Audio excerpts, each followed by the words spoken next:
High সবাইকে।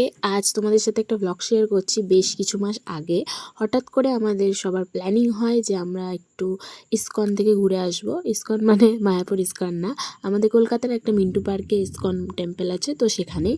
আমরা এর আগে টালিগঞ্জের ইসকন মন্দিরে গেছি, যেটার ব্লগ আমি অনেক বছর আগে হয়তো শেয়ার করেছিলাম। এবার ফার্স্ট টাইম আমরা গেলাম এই মিন্টু পার্কে ইসকন মন্দিরে। তো প্রথমেই দেখলে যে মেট্রো করে আমরা গিয়েছিলাম, আর গিয়ে প্রথমে গোবিন্দাসে ঢুকেছিলাম। ওখানে অনেক মিষ্টি ছিল, দেখছিলাম, কিছু কিনিনি আমরা। তারপর একেবারে মন্দিরের ভিতরে ঢুকে যাই। এই যে রাধাকৃষ্ণ আর এদিকে জগন্নাথ ছিলেন, আর খুব সুন্দর লাগছিলো ভিতরের মানে জায়গাটা। আর মন্দিরটার ঠাকুরকে দেখে তো আমি পুরো মুগ্ধ।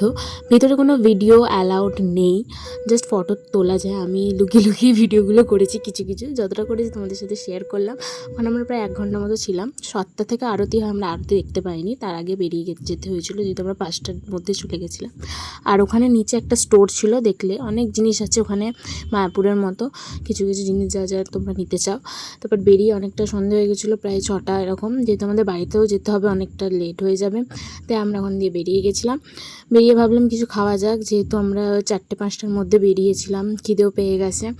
তো আমরা রবীন্দ্র সদনের ওখানে একটা রেস্টুরেন্টে ঢুকেছিলাম। ঢুকে আমরা অর্ডার করেছিলাম পনির রোল আর এগ রোল। আমি নিয়েছিলাম পনির রোল, আর ডালিয়া নিয়েছিল পনির রোল, আর ওরা দুজন নিয়েছিল এগ রোল, রিয়া দিয়ার পুচি।